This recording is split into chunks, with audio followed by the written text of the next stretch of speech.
share it amongst your friends and family and tell them we're live on your screens. You know how we do it. Let's delve into different topics trending right here in Ghana. It cuts across. It's a magazine show, so every information you need in bits, from the entertainment side, from the lifestyle, sport, politics, socio-economic stories, we got it all covered on the show. Again, my name is James Riafikoisi, but I don't do this alone. I have my co-host right here with me, SAVARA Aiden. Good morning, SAVARA. How are you doing? Good morning. Yeah. What's up? How's your day going? Fine. But I must say, like, you're good. You're good. You are good. Hey, good. I can see it. like honestly, I was just here and then I was just admiring. Yeah. So a lot is happening. Yeah, thanks very much for the compliments. But let's still talk about the doom. So as of yesterday, we started the conversation. We activated the phone lines for viewers to call in and share their thoughts and also the experience they are having when it comes to doom. So right here in Ghana, we've had lots of political leaders. We've had heads from various industries criticizing the work of Napo, who happens to be the energy minister right in Ghana. People also saying that they want to oust him from his position, which is very sad. We all we all know how he was doing solidly well in the education ministry, but when there was a shuffle, he found himself in the energy ministry. Now there's a timetable trending. Everybody's asking for a timetable, but looking at the whole thing, it's been very difficult for ECG, or let me say the energy ministry, to bring out a timetable to let us know, the schedule and how this whole doomsday thing is going to work. But it looks like there's some twist in there. So there was a committee set by Parliament to delve into this whole issue. Exactly. And they are requesting and asking for timetable, but they are saying there's a big man somewhere claiming that a timetable should not be presented. Exactly. We want to know why we are not going to get the timetable. That's the most important thing, because if we get to know the timetable, we're going to know the schedule on how this whole thing works. And there's some financial, let me say, financial lockup also in there. We had Kofi Kapito, who happens to be the CEO for the Consumer Protection Agency. He also came in that there's some financial conflict in there, so they have to resolve this whole thing. But the long and tail of this whole thing is we need a timetable. Exactly. We want to know what is really happening right here in Ghana. Is it Dumso that is back, or there's an issue that they are resolving? Because listening to Kofi Kapito, he stated clearly that if it had to be a problem, there's a plant they have, a special plant they have that helps, let me say, produce, or let me say, push lights in various areas. But anytime that plant is down, they have to fuel it and all that. So if they are using that plant, that is when they would be able to tell us, oh, okay, this area is going to experience light out, this area is going to experience it. But for now, they are not using that plant. That is why they can't give us a timetable. We are a bit confused. I don't know what you think about this. So Capito was actually stating that with the whole financial constraints that the ECJ is facing, it will be very, very difficult for the power distribution company, which is the electricity company of Ghana, to give us any form of timetable for the load shedding that we are having right here in the country, because he's stating that currently there is so much involved that we Ghanaians are not even aware of, and until the government comes to address this very problem that the ECJ is facing, we will not be having any form of timetable as of now. So we are just hoping that it's going to be resolved, because initially the ECG told us that some entities, some organizations are owing them huge sums. So if these individuals or these organizations, entities are able to pay as soon as possible, probably it could solve some other financial constraints that they are facing. So we are hoping that soon enough we could have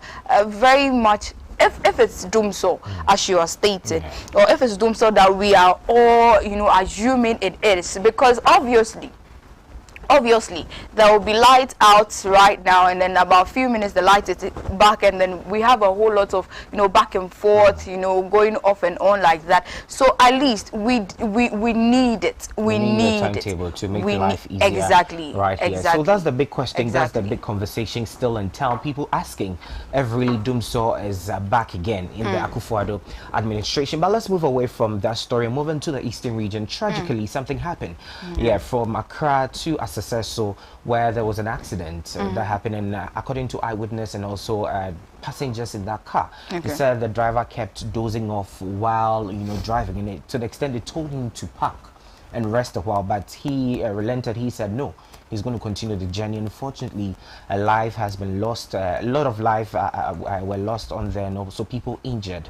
So we are sending condolences to the family of these people. We've been talking about driving each and every time. Yeah. You know, we need safe drivers on the stretch. Anytime you're driving and you feel very tired, you need to park, catch some rest before you continue your journey, because you're dealing with lives at this moment. And hearing the story is very sad. I know we've had a lot of road campaigns talking about road crashes, and I think somewhere last week data came in given the number of accidents already say happening Friday in Ghana. There was about approximately 2,500 about, which is just in the first quarter of 2024, and it was told that these accidents were caused by fatigue driving and then also reckless driving as well as drink driving too as well. So honestly, if you think you're fatigued or probably you are tired, kindly park somewhere and sleep, because at the end of the day, some of us have been victims to this before. You know, where I picked a vehicle and then the driver was just dozing off. I'm like, driver, park here, park. He just didn't listen to me. At the end of the day, we were involved in an accident, unfortunately.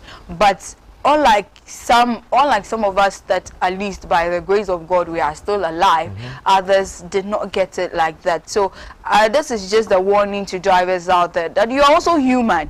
We know that one way or the other you like to convey passengers to their rightful places, but then also know that your life is also at stake, because the moment you kill someone, know that you might be jailed.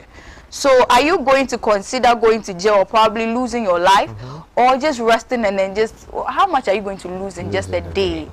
You understand? It's very important we take our road safety seriously. Exactly. So, these are many other stories we'll be discussing on the show today. We'll move into the Matters Arising segment, delving into our newspapers. And aside that, we have Precious Azuma coming in with updates in the world of sports. Yesterday, Chelsea, oh my God.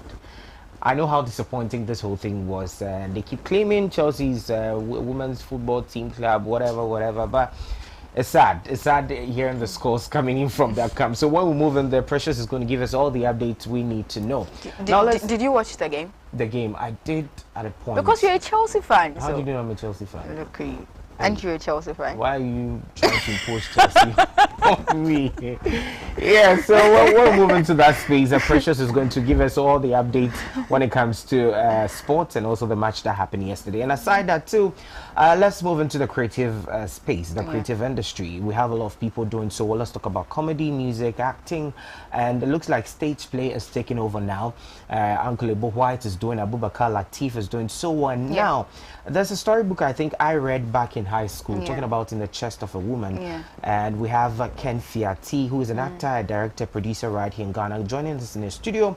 He's been able to match up and bring up this story again. And I know people would love to watch In the Chest of a Woman. It's a very nice book I read back then. The storyline. It was a must-have book right there in, senior high school, where the kid would have to, grow up, come and kill the father and marry the mother. It was like, it was a very interesting. The twist in there is very great. And I like the fact that Ghanaians are going back to a root, appreciating stage play. It was something that started. Let's talk about Kiso Concert Party, the Akan dramas and all that. And we seeing these things revamp again. I'm going to say kudos to the people trying to make the whole thing happen. And aside that too, we'll have another comedian joining us in the studios.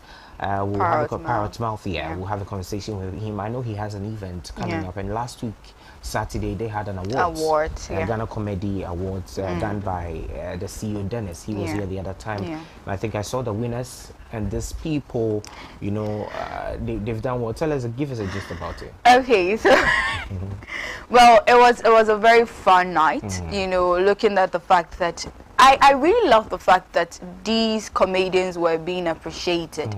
You understand, one way or the other. That was the highlight of the whole thing, because I have not, probably it's there, but with me, I've not really witnessed it like that as comedians, being appreciated. And not just comedians, people that are doing even, some skits on social media, TikTok, were also being appreciated. You understand? We had some performances by our own, this guy always forgets his name, the short guy.